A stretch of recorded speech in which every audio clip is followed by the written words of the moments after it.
Welcome to Tuesday Talks with Shawnee Alliance Church. It is our desire to invite you into conversations about the life topics and questions we all face.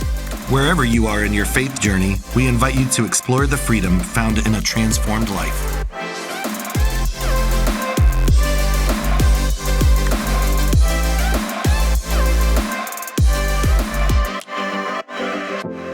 Hi guys, welcome back to another episode of Tuesday Talks. My name is Bridgett, and today I have with me what I've lovingly named her as my Ohio grandma, MaryAnn, here with us today to talk about how do we process grief during the holiday season. And so if you spent any time with us, you know that grief is a really important topic for me. It's a topic that I've given my life to explore and to give my life to actually really be rooted and grounded in the love of Jesus. And so MaryAnn leads our Griefshare here. So I would love for you, first of all, just to kind of tell people a little bit about what that is and how you got started with that. Griefshare is a program that we started here at Shawnee Alliance 12 years ago. And 10 years ago, I had nowhere else to go on a Wednesday night. And I walked in and I discovered that because I had just recently lost my mother. And it is a program that ministers very well to those who have lost a loved one to death. Mm-hmm. It's led by people who understand what grief is all about and who've lost very important people in their lives. The program is highly professional, and it's done all over the world. So you could live in another state, in another country, and still go to a Griefshare program. It's a 3-part session. One is a wonderful workbook. 2 is a DVD that's very well done with professional counselors and people who have been through the grieving process. And then in the end of the session, we have a support group a process where we sit and discuss with each other and share with someone what your grief feels like. Mm-hmm. Yeah, that's beautiful. The crazy thing about grief is that you're kind of having all of the above. Your body's having a real experience with grief where your brain's not quite working and your body feels different. And you've got that whole physical component of life's just not the same without this person here.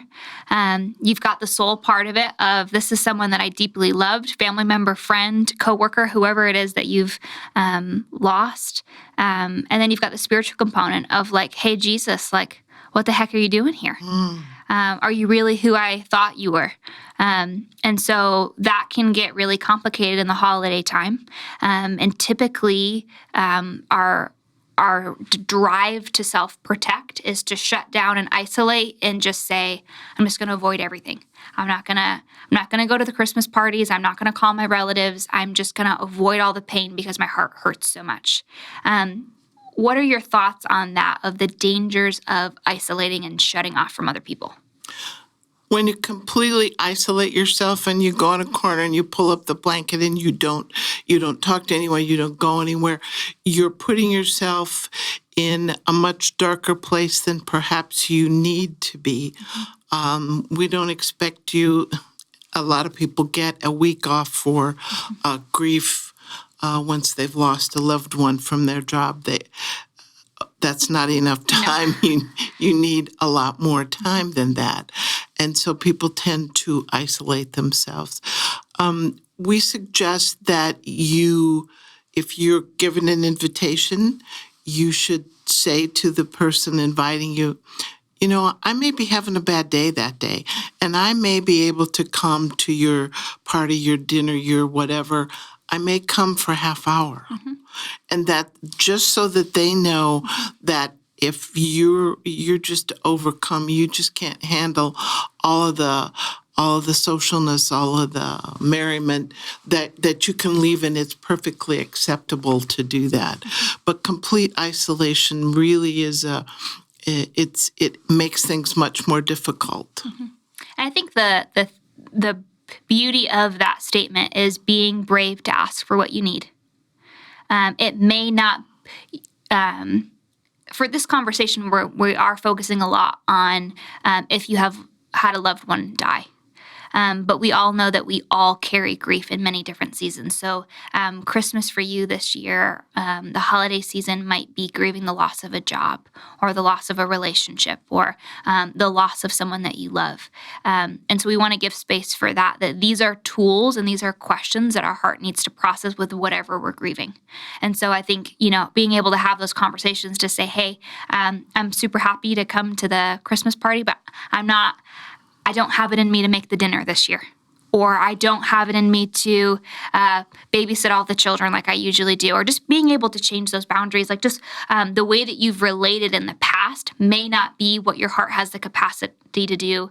Maybe even in church, right? Maybe you're used to serving a different way and you've just gone through the loss of a loved one and you're like, the idea of serving communion or the idea of leading that study, my heart cannot handle that. We just want to say, as two people that spend a lot of time talking with our friends about grief, that you have permission to say, no, thank you. I'm not going to do that. And I love one of the Griefshare things I've seen on the whiteboard is grief takes as long as it takes. As long as it takes. And just that takes the pressure off of, oh, this is not my 6-week program and I'm going to be great and my life's going to be wonderful and I'm never going to feel this pain anymore. It's that I have permission to feel whatever I need to feel for me to actually go through this, to honor the life. I think that we're so afraid of letting things go because our bodies and our spirits actually need to know that the person that we love that's now lost, like we need to, our brains and our bodies need to know that mattered. And so we're grasping for this connection of, I just need to make sure that this matters. And so kind of going back to the whole family thing, I know that for a lot of friends and family, people don't know what to say. What are you supposed to say when someone's just lost somebody? Like, there is no words that you can say to make someone feel. I was talking to a friend and she said, the goal in sharing in grief with someone is not to make them feel better because you'll never do that. Your goal is just to hold space and honor the grief that they feel. So how do we ask for the help that we need? Let's talk specifically for the holiday season. When we're grieving and things are really hard and showing up at that party or doing that Christmas dinner or whatever it may be with processing through the grief of a loved one, like how do we actually ask other people for what we need? First of all, you should sit down and make a list of things that you know are going to be required of you or normally required of you during the holiday season so that you can plan. And then make another list of what you think you have to give. You may not have the same, like you're saying, I always have Thanksgiving, 40 people in my house, and I do the turkey and all the desserts and everything. You're probably not going to be able to do that this year. So let's think about doing Thanksgiving in a different way. Maybe we have a carry-in. Maybe we meet at a different day in a restaurant. We do something different, but expect things to be a little bit different, and don't expect of yourself that you're going to jump right in and do things just the way you did. A lot of people don't even do the decorating the first year. Yeah. They just can't bear to get that Christmas tree out or hang that wreath, and that's okay. Yeah. That's okay. Don't expect yourself. Don't say, oh, well, there's something wrong with me because I can't do that. Because that's true grief. That's real grief. And maybe next year you'll be able to put up a wreath or maybe put out an arrangement. And eventually you'll be able to do that tree and all the details. But the first year or so, don't expect so much of yourself. And you suggested, what do we say to people? If you always say to people when they ask you how you're doing in your grief, if you always say, oh, I'm fine, I'm great, then they're going to think you're fine and you're great. So there are a few people that you need to be honest with and say, this is really hard for me. Yeah. There are days where I don't even want to get out of bed. I only do what I have to do. Often people talk about the fog of grief. one lady said it's like thinking through Jello. It's so Yeah, that's very difficult the first few weeks or even months. And so don't expect too much of yourself. But have a few friends or relatives that you can be honest with and say, here's how I feel, here's what I need. Because people who've not gone through very deep grief and loss don't know what to do or how to say the right things to people who are really grieving. So be honest with a few people. You can't be open and honest with everyone, but a few people, be honest and tell them what it is you need, and to say, I may not be able to come to the family dinner and be there all day. I may come for a half hour. I may come for dessert. I may come for a little while in the evening, but don't expect so much of yourself, because when you go through and say, oh, I'm fine, I can do this, I can go to that family gathering, I can take all the pies, and then you can't, then you really have a double hit, because you have your grief and then you feel like a failure. Yeah. So be open and honest with yourself and with those people who are close to you. Yeah, that's so good. And then taking the pressure off that it's okay if it feels different. Now, if you're finding, a great question I always ask is, what feels like it would bring life to you? And if doing the turkey and wrapping the presents feels good, go with what feels good. But if that's like, I feel overwhelmed and shriveled up and can't function, you don't have to force yourself through that. One of the some of the great questions that I feel like for the person on the outside, if you're a friend or family member of someone that's grieving right now, regardless of the circumstances. One I'm stealing from someone I heard in a podcast recently, and it was a man talking about he was processing through his divorce. And he said that his pastor texted him every day, and he said, some days I couldn't respond because I was just so mad at God and mad at all the situations that it didn't even feel like responding. But he said, my pastor texted me the same question every day for the first several months of my divorce. And he said, what small piece of sadness can I carry for you today? Isn't that beautiful? Nice. And so I've been stealing that. I've been, thinking about that, of what small piece of sadness can I carry for you today? And so the idea that when we're in pain and we're in grief, like we're just hardwired that we want to assign meaning, that this matters, that this is important, that my story is important, that my loved one is important.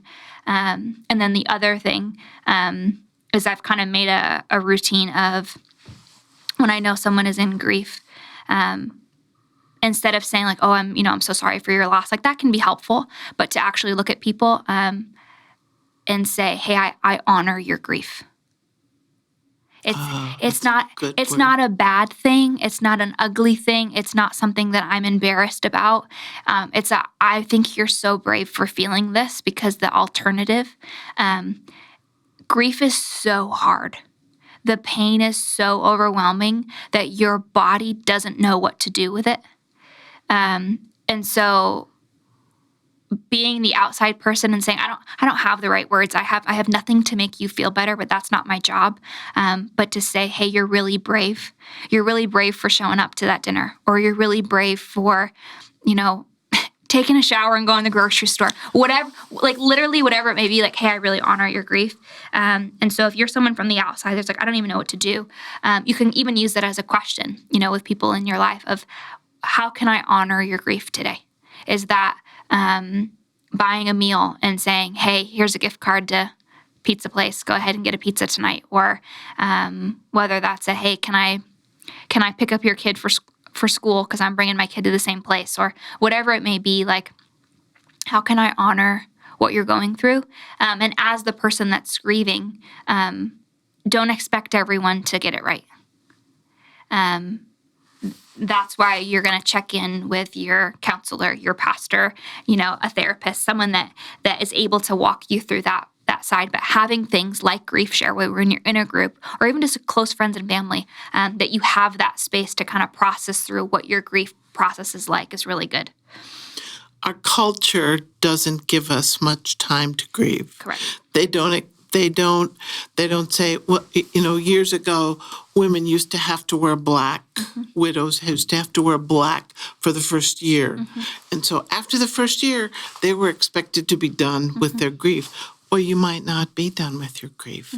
And so you need that time. You need to be able to look at how you're progressing through your grief.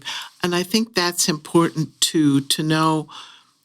There are ways of evaluating everything else you do in life, but there's no way of evaluating how your grief is going day to day. You may think after 6 months that you're the same as you were a week after your loss. But you need to be able to evaluate that. And we suggest oftentimes that people journal. Just scribble, just write. It doesn't have to be grammatically correct or spelled right. Yeah. I mean, there are a lot of people who just who draw stick figures or who write out a couple of scriptures, and that's all they can do for that day. But putting a date on it and saying how you felt that day is very helpful, because maybe 2 or 3 months later, you can look back on that and go, oh, I was thinking about this at that time, but I progressed on.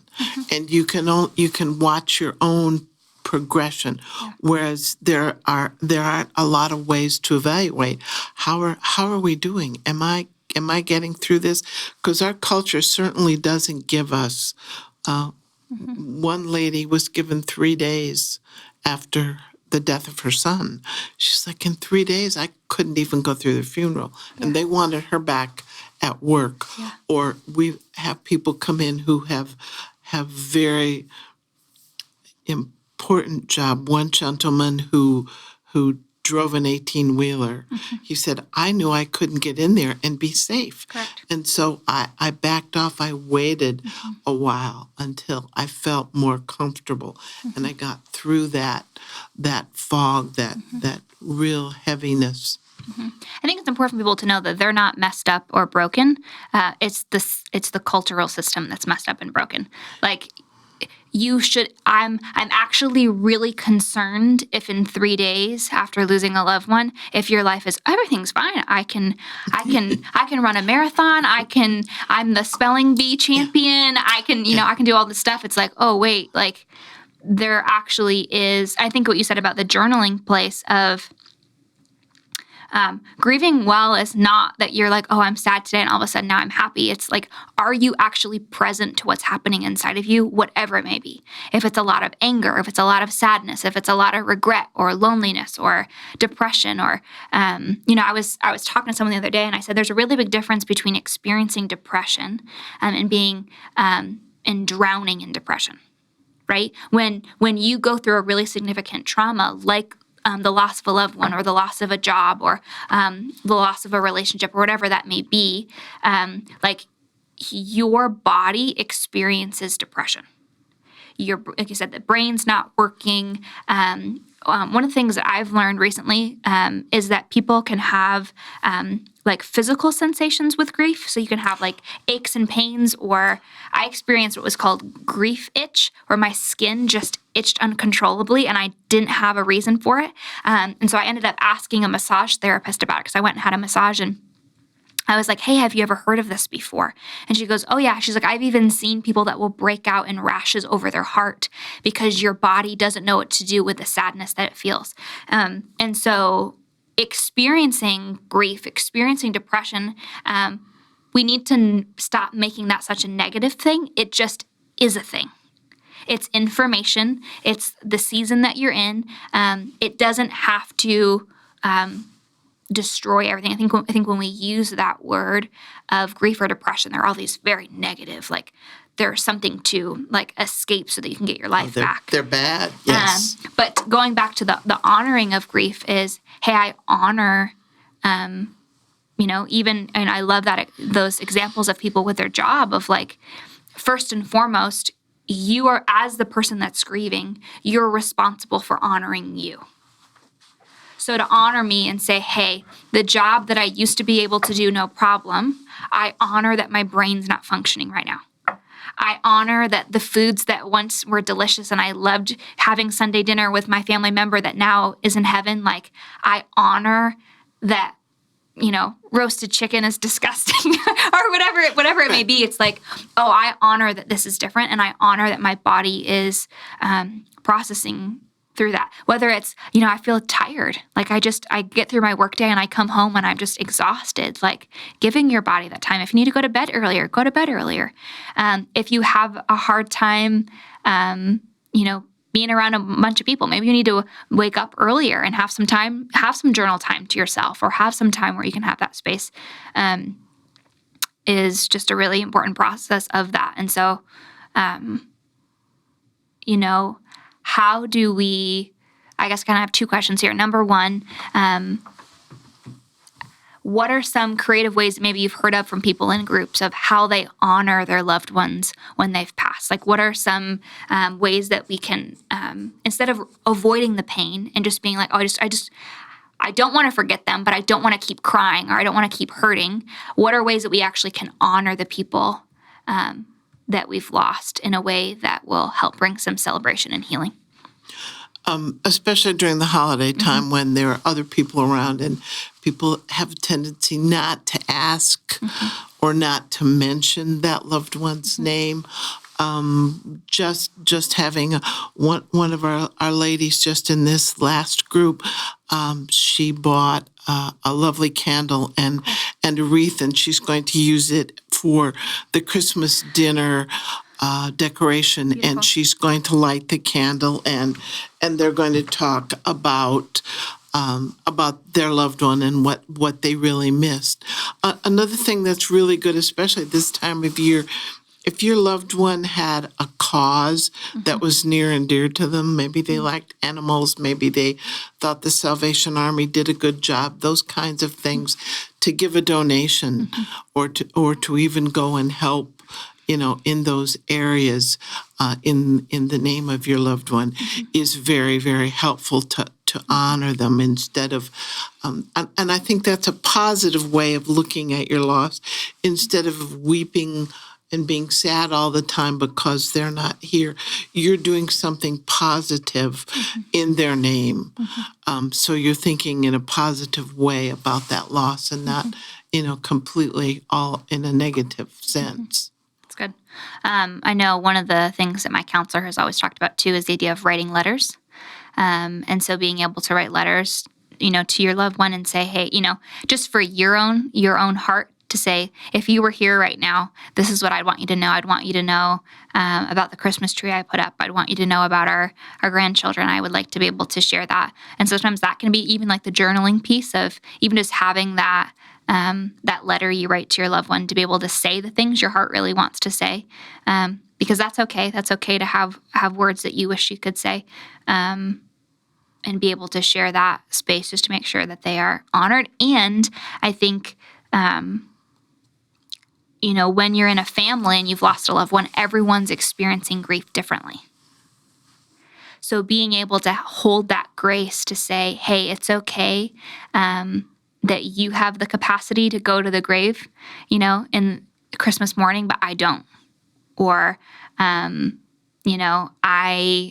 am not able to have the candle lit. I'm not ready to do that. Or for me, like to have the decorations out, that is really important, but to someone else. And so I think not trying really hard not to hold judgment in that space, but to hold grace, especially in families that have lost someone, which obviously is everybody, but sometimes it's different, with the dynamics of the death, that everybody's feeling things differently. And that's okay. And that's one thing that we do say in Griefshare is if we had 1,000 people in a room who've lost a loved one, we'll have 1,000 different ways of grieving. And often people will say, well, so-and-so's not grieving the death, the loss of, let's say, a parent like I am, because they're not weeping every day and they're not doing these things. But they're grieving in their very own way. Not everyone grieves. We have a lady, I think probably for the last 5 years has gone to the grave every single day. And she goes and talks with her husband, and she's gone, and she's fine with it. Her children think she's goofy because they get nothing out of going to the grave. But that's what makes her feel good. That's what has progressed her healing, is being able to do that. So everyone grieves differently. And if you think about it, if you've lost a spouse, or if you've lost a parent or a child, each loss is vastly different. You know, if you've lost a spouse, then your whole entire life has changed. You know, how you eat, where you eat, how you sleep, what your finances are. We often have women who don't even know how to put gas in their car, so they've got to learn a lot of new things. And so with those losses, we know that everyone is different. Your kids are not going to grieve in the same way that you do, but they are going to grieve. It's going to happen for them, but not like yours. Yeah, that's good. If you had to give one piece of advice for our friends listening that are grieving this holiday season, what would it be? Be patient with yourself. Don't expect that you're going to do everything that you always did during this holiday season. Don't feel like a failure. Give yourself time. One of the things that we hear most often is that, you know, people will say, I thought I was a pretty good Christian, but since my loss, I think I've become much closer to the Lord. So sitting down and reading some devotionals and having some quiet time with the Lord and just talking to him just the way that you would talk with your friends, and ask him questions and tell him how you feel. I think that is very comforting to you, and it makes you feel like you're able to do more things for more people during this difficult time. And when we get past the holidays, sometimes people breathe a sigh of relief, and sometimes they don't. Sometimes like, oh, well, it's over now. Now what? Now what? What's my direction? Where do I go? Yeah, that's good. Well, thank you so much for making time today to come chat with us. For those of our local friends, if you are in a season of grief of a loved one passing away, we would love to get connected with you. Griefshare would be an awesome opportunity for you to be able to honor your story and actually find some hope and some healing for your heart. If you are a listener from farther away, go ahead and I'm assuming you can go online and find groups. You can just put in your zip code. They will tell you where the meetings are being held. Excellent. I think it would be a great resource for you. And so, friends, we just thank you so much for taking the time to listen today. And we just want to leave you with this, that we honor your grief. Whatever season you're in, we honor the beauty of it, we honor the pain of it and the sacrifice of it. And your story does matter. And so we look forward to chatting with you again. As always, if you have questions or if you would like to reach out to us on the podcast, maybe you have a topic you'd like us to discuss or maybe some questions from a conversation we've had previously, you can go ahead and email podcast@ShawneeAlliance.com and we will get back to you there. Well, friends, have a wonderful week. See you next time.